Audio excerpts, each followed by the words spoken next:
এই বিষয়ে আরো বিস্তারিত জানাতে আমাদের সঙ্গে বার্তা কক্ষ থেকে যুক্ত হচ্ছেন সহকর্মী ফজলে রাব্বি। তিনি পিলখানা হত্যাযজ্ঞে নিহতের স্বজনদের সংবাদ সম্মেলনে তিনি ছিলেন।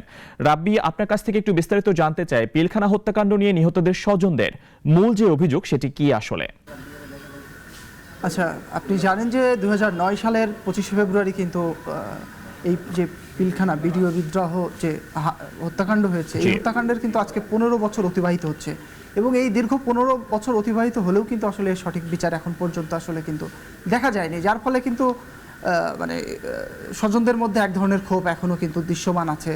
আপনি দেখছেন যে অতীত এই 25শে ফেব্রুয়ারি যখনই আসে তখনই কিন্তু এই স্বজনরা তাদের যে দাবি দেওয়া, তাদের বিচারের দাবিতে কিন্তু তারা আসলে প্রতিবাদ জানায়।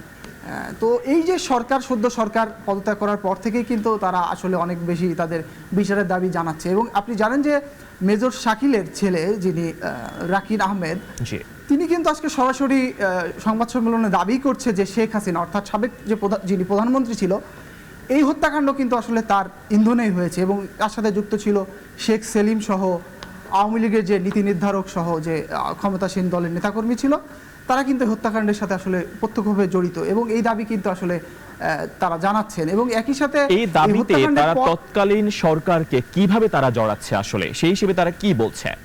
আসলে এই হত্যাকাণ্ডের পর থেকে কিন্তু আসলে এই শাকিল আহমেদের যে ছেলে যিনি রাকিন আহমেদ, তাকে কিন্তু আসলে আওয়ামী লীগের একজন ঊর্ধ্বতন কর্মকর্তা নেতা তাকে ফোন দেয় এবং তাকে ফোন দিয়ে কিন্তু তাকে বলে যে আপনি মিডিয়ায় যেন কথা বেশি না বলেন, অর্থাৎ মিডিয়াতে বেশি না আসার অনুরোধ জানায় এবং সেই সাথে হুমকি দেয় যে আপনি যদি মিডিয়াতে বেশি কথা বলেন বা এটা নিয়ে যদি বেশি সোচ্চার হন, সেক্ষেত্রে কিন্তু আপনার বাবার মতো অবস্থা আপনারও করা হবে।